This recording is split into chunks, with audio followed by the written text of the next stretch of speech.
Yo, Changli has a podcast? Now, this is interesting. I wonder what this is about. I hope it's not like ASMR, though. That'd be kind of odd. Let's go ahead and get started and see what she has to say in her podcast. Oh, beautiful.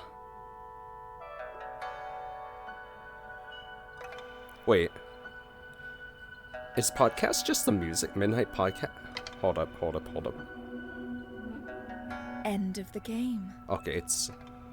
I'm just 1 point ahead.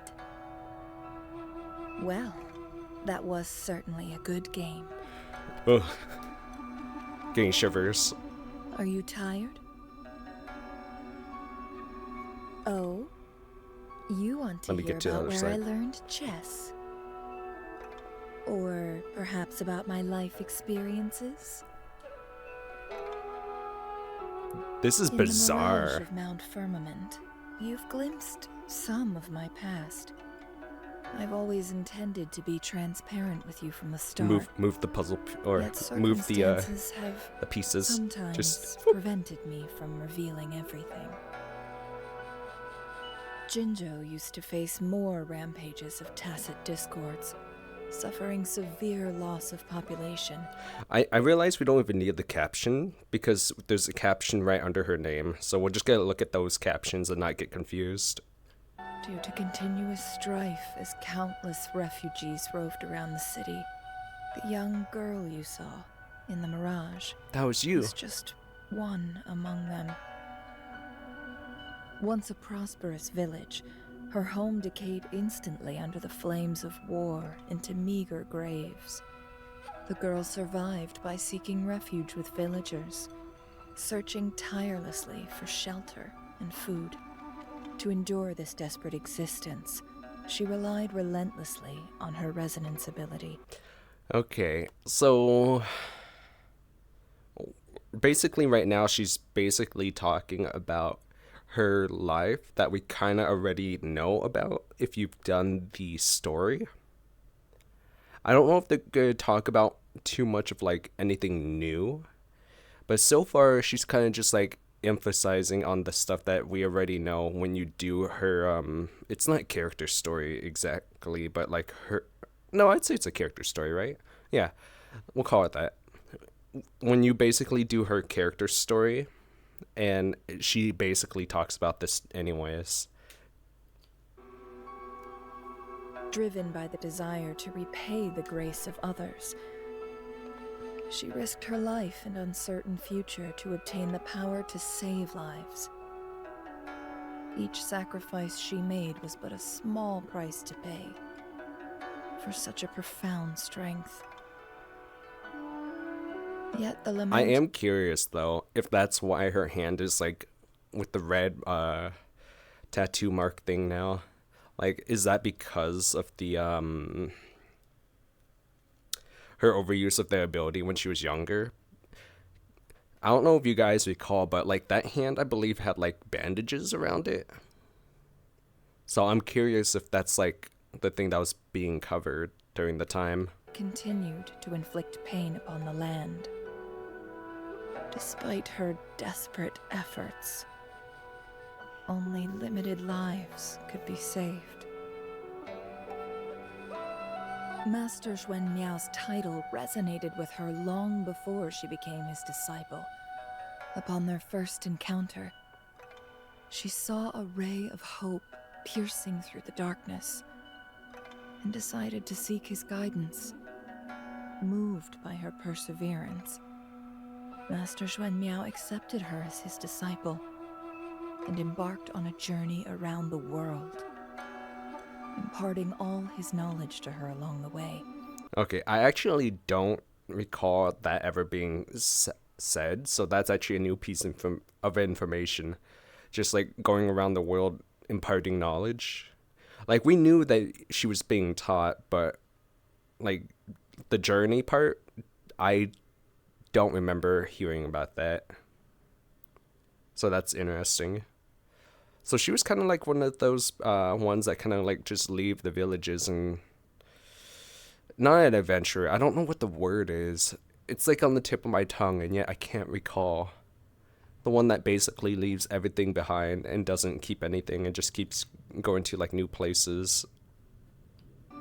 Under the instruction of her master, she learned how to use strategy to quell chaos. With this leverage, she could save more lives than ever before. She burned like a pyre, illuminating the future that millions yearned for. Also, totally almost random, but I just realized something about this trailer. I don't think they've done something like this with the other characters yet, have they? It's kind of just like her only. Like, I mean, they have their own style, I guess. But I don't think I've seen anything like this for the other ones yet. So I do find this interesting. Could just be me with, like, goldfish brain, but pretty sure this is new. As she meticulously weighed the possibilities of Jinzhou, you emerged as a beacon of hope. Now, with every household bathed in light and people living and working in peace and contentment, she is getting closer to the future she sought. No. Though to achieve lasting peace in this world, much remains to be done. That's why, across generations, people steadfastly pass on the torch of peace with unwavering determination. Don't worry. She has evolved from her past self, mastering her power and embracing respect for her own life. After all, it would be a shame not to fully embrace and enjoy this thriving city of prosperity. I mean, she didn't have anything like that in the past, so it makes sense. It's getting But late. that's pretty cool though. That instead of like throwing herself and like doing sacrificing herself for the greater good, now she can actually still fight for the greater good, but also get to live in that life. So I think that's pretty cool. It's all thanks to you Let's bring guys. the All game thanks to a Rover. close. Time for some rest. Time for some rest. Trust me, this fire shall always burn brightly through the darkness. Is that innuendo? That's totally innuendo. I was about to I was about to be like, oh, it's time for rest. So where are we sleeping? And then she had to go and say that. Oh goodness. I must say I like this one. It's like the most chill podcast. Obviously, it's like thanks to like the music and her sweet and soothing voice and all the visuals. But I'm actually kind of curious. I'm not gonna do this myself because I'm not too much of a fan of podcasts, but I'm kind of curious if how good this is if you were to just listen to it without like the visual. But I mean, after seeing the visual, I just can't go to just podcast format of only hearing it. Because I mean, look at how beautiful she is. You telling me you telling me you can do that? Because I can't. But anyways, yeah, I hope you guys enjoyed this, my thoughts, reaction, and whatnot. And I'll see you guys next time with more Withering Waves. Bye.